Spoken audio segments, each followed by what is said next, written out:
ৰৈ ৰৈ বিনালে মোৰ নতুন সিনেমা চাবলৈ আহিবা মৰম জুবিন দা হয় এইখাৰ কথা কৈছিলে আমাৰ মৰমৰ জুবিন দাই কাক কৈছিলে আপোনাক কৈছিলে মোক কৈছিলে সমগ্ৰ অসমকে কৈছিলে কিয় কৈছিলে যে আপোনালোকে আপোনালোকৰ ঘৰৰ পৰা উঠি গৈ সিনেমা হলত যাওক আৰু সিনেমা চাওক কাৰ সিনেমা জুবিন দাৰ সিনেমা ৰৈ ৰৈ বিনালে কিন্তু আজি কি হল আজি পৰিস্থিতি কি আজি আমাৰ অসমত হৈছে কি তাৰে বিষয়ে আলোচনা কৰিম এইটো ভিডিঅ'ত আৰু এইটো মই কোৱা কথা নহয় এইটো জুবিন দাই কোৱা কথা ইয়াতে আপুনি জুবিন দাই কোৱা ক্লিপ দেখা পাব যে তেওঁ একচুয়ালি কি কৈছিলে পাইৰেচিক লৈ হয় আজি 10 দিন পাৰ হল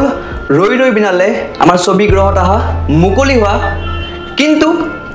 কিন্তু সুখৰ কথা কি মই হেতু কৈ দিছো প্ৰথমতে সুখৰ কথা এটোৱে হয় যে 16 কোটি টকাতকৈ অধিক এতিয়া আমাৰ কালেকশন হল যেটো অসমৰ কাৰণে এটা ভাল কথা অসমীয়া সিনেমা জগতৰ কাৰণে এটা ভাল কথা আজি অসমীয়া সিনেমা জগতে প্লান পাই উঠিছে অসমীয়া যিখিনি পৰিচালক হয় যিখিনি এক্টৰছ হয়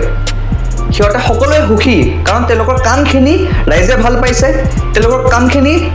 মানুহে সাপোৰ্ট কৰিছে এই গুটেখিনি বস্তুটো ভাল ইয়াৰ কিছুমান মানুহে এই সপোনটোক যেন চুৰমাৰ কৰি পেলালে কিছুমান নিম্ন সংখ্যক মানুহে obviously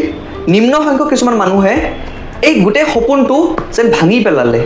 কিয় ভাঙি পেলালে মই কৈ আছো প্ৰথমতে শৰ্টকে আপলোড কৰিলে ইউটিউবত ফেসবুকত তাৰ পিছত দেখিলে যে বেলেগেটো আপলোড কৰি আছে আমিও আপলোড কৰি দিও সো গুটে সিনেমাখনে আপলোড কৰি পেলালে গুটে সিনেমা এখন যিখন সিনেমা বনোৱাতে কিমান বছৰ লাগে সেই সিনেমাখন আপলোড কৰি পেলালে ইউটিউবত সাউকছুন এটো কিমান মানে এটা লজ্জাজনক কথা আমাৰ জাতিটোৰ কাৰণে আমাৰ মাটিৰ কাৰণে অসমীয়া সিনেমা জগতৰ কাৰণে আপোনাৰ কাৰণে মোৰ কাৰণে আকৌ আমি চিঞৰি আছো জাস্টিস ফৰ জুবিন গাৰ্গ এয়াই জাস্টিস নেকি জাস্টিস অকল চৰকাৰে দিব নেকি জাস্টিস অকল এনেকে জাস্টিস হয় নেকি মই অলৰেডি দুটা এপিসোড বনাইছিলো তাতে মই এইবিলাক কথাই পাতিছিলো আজি পুনৰ আহিছো এপিসোড 3 এইবিলাক কথা ডিসকাস কৰিবৰ কাৰণে ভাল লগনে মনটো অতি দুখিত একদম মানে অশান্তি লাগিছিলে কিন্তু উপায় নাই ভাবিছিলো এটা ভাল এটা ভিডিও বনাম বেলেগ এটা ভিডিও বনাম বেলেগ এটা টপিক লৈ ভিডিও বনাম কিন্তু নাই মানুহখিনিয়ে নিদিয়ে যি কি নহক যিখিনি মানুহে পাইৰেচি কৰিছে তেওঁলোকক মোৰ পোনপটীয়া 5টা প্ৰশ্ন আছে এই 5টা প্ৰশ্নৰ উত্তৰ আপুনি মোক দিয়ক যদি আপুনি দিব পাৰে তেনেহলে ডেফিনেটলি আপুনি পাইৰেচি কৰক কিন্তু যদি আপোনাৰ এই 5টা প্ৰশ্নৰ উত্তৰ নাই তেনেহলে কিন্তু আপোনাৰ পাইৰেচি কৰাৰ কোনো অধিকাৰ নাই আৰু পাইৰেচি কৰি কিনে আপুনি কি কৰিব পাইৰেচি কৰি আপুনি পইচা ইনকাম কৰিম বুলি ভাবিছে নেকি কাৰণ যিসকল মানুহে ফেসবুকত বা ইউটিউবত আপলোড কৰিছে তেওঁলোকৰ সাবস্ক্ৰাইবাৰ নাই মানে চেনেল মনিটাইজ হোৱা নাই দ্যাট মিন্স আপুনি ইনকাম কৰিবটো পইচা নোৱাৰে এন্ড দ্বিতীয় কথা ফেম পাব নেকি ফেমও নাপায় ফেম কেনেকৈ পাব আপোনাক মানে হেট্ৰেড দিব গালিহে দিব সো আপোনাৰ একো লাভ নাই টাইটেল লিখিছে জয় জুবিন দা কিন্তু কাম কৰি আছে এনিৱে দ্বিতীয় প্ৰশ্নলৈ আহো পাইৰেচি কৰি আপুনি নিজকে জেডজি ফ্যান বুলি ক'ব পাৰিব নেকি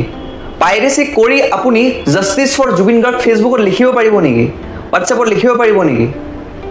গম পাইছে না কথাটো সো আপুনি যদি পাইৰেচি কৰি আছে আপোনাৰ কোনো অধিকাৰ নাই জুবিন দাখৰ মানুহ হোৱা আপোনাৰ কোনো অধিকাৰ নাই জুবিন দাক ভাল পোৱা আপুনি জুবিন দাৰ সত্য প্ৰেমী নহয় আপুনি সত্য ফ্যান নহয়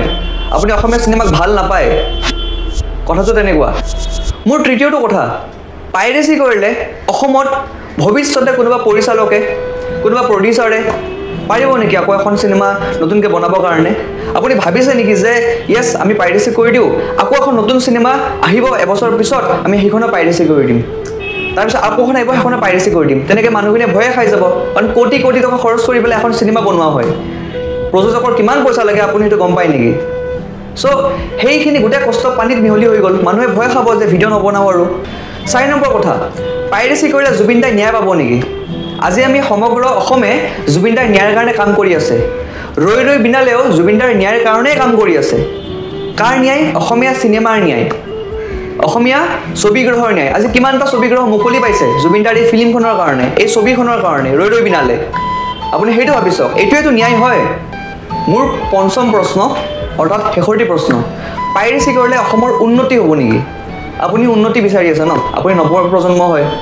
সো আপুনি উন্নতি হ'ব নেকি পাইৰেচি কৰিলে কি ভাবে আপুনি এই 5টা প্ৰশ্নৰ মই উত্তৰ আপুনি দিবচোন যদি আপুনি পাৰে উত্তৰ দিব এণ্ড যদি নোৱাৰে তেনেহ'লে পাইৰেচি কৰিছে কিয় সেইটো মোৰ এতিয়া প্ৰশ্ন শেষ হ'ল কিন্তু উত্তৰ মই নিদিওঁ উত্তৰ হয়তো আপুনি দিব বা উত্তৰ হয়তো জুবিন দাই নিজে দিব জুবিন দাই কেনেকৈ উত্তৰ দিব জুবিন দাই কি কৈ গৈছিলে মিছন চাইনা কাঞ্চনজংঘা এনেকুৱা ধৰণৰ ফিল্মত কি কৈ গৈছিলে এবাৰ আপুনি শুনাৰ পিছত আপুনি মোক ক'ব যে জুবিন দাই একচুৱেলি কি বিচাৰে আজি যদি জুবিন দা জীয়াই থাকিলে হয় নহয় আপোনালোকক মানে তেনেকৈ কথা ক'লে হয় তাতকৈ হয়তো দুগুণ বেছিকৈ ক'লে হয় তো শুনক জুবিন দাই কি কৈছিল বহুত খঙত আছোঁ কিন্তু কিছুমান মানুহে কিছুমান ল'ৰা তাত নাজানে ছ'চিয়েল মিডিয়াটো কেনেকৈ ইউজ কৰিব লাগে নাজানে এইটো আচলতে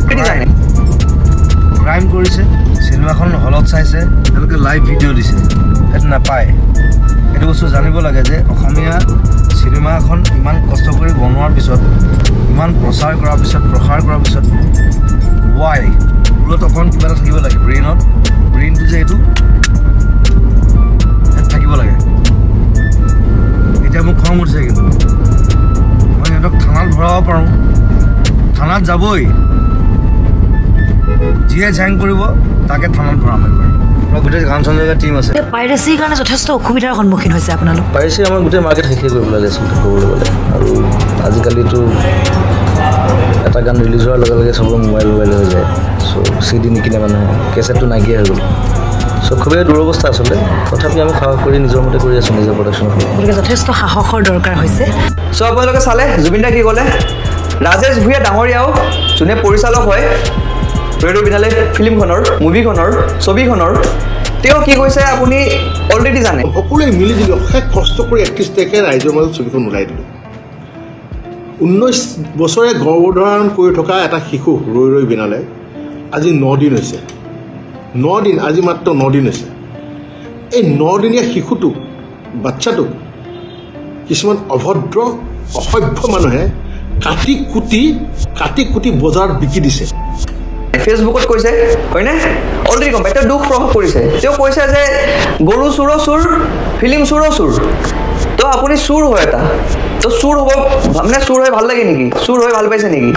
এই চোৰ কৰে যদি উৰুকত কৰক সেইটো ভাল লাগিব কিন্তু চোৰ ছবিক নকৰিব মোৰ 3টা ৰিকুৱেষ্ট 3টা আহ্বান আপোনালোক সকলোকে যিখিনি মানুহে এইবোৰ কাম কৰি আছে বা যিখিনি মানুহে এইটো কৰাও নাই প্ৰথম কথা আপোনালোকে যেতিয়া চিনেমা হলত যাব চিনেমা হলত গৈ পেলাই আপোনালোকে কেতিয়াও যাতে এই ফিল্ম মানে নকৰিব বা কোনোবা যদি মানে শ্বুট কৰিও থাকে ফিল্ম কৰিও থাকে এনেকুৱা ধৰণে উঠাই থাকে শ্ব' অফৰ কাৰণে হওক বা যি নহওক কিয় আপোনালোকে তেওঁক মানা কথা ছ'চিয়েল মিডিয়াত আপোনালোকে লিখক যে ষ্টপ পাইৰেচি justice for Zubeen Garg definitely হয় কিন্তু আপুনি পাইৰেচি বন্ধ কৰিবৰ কাৰণে কাম কৰিব লাগিব পাইৰেচি আপুনি বন্ধ কৰিবৰ কাৰণে ছ'চিয়েল মিডিয়াত লিখিব লাগিব তৃতীয়তে ৰিপৰ্ট কৰক তেনেকুৱা ফেচবুক বা তেনেকুৱা ইউটিউব একাউণ্ট সেইখিনিয়ে মোৰ ৰাইজক আহ্বান অতি শ্ৰদ্ধাৰে অতি মৰমেৰে কৈছোঁ যে আপোনালোকে পাইৰেচি নকৰিব যিসকলে কৰি আছে তেওঁলোকক মানা কৰিব এইটো জুবিন দাৰ আত্মাই শান্তি পাব আমাৰ ছবি জগতৰ মানুহখিনিয়ে শান্তি পাব আৰু ভৱিষ্যত কোনোবাই ছবি বনাম বুলি যদি ভাবিছে তেওঁলোকে সাহস পাব তো সাহস দিবৰ কাৰণে আপুনি সাহস হৈ ৰওক কিন্তু একো যাতে উল্টা পুল্টা কাম নকৰিব এই বটলা কাম নকৰিব জুবিনদাৰ ভাষাত ক'ব গ'লে যে বটলা কাম কৰিলে লাভ নাই অসমৰ উন্নতি নাই জয় অসম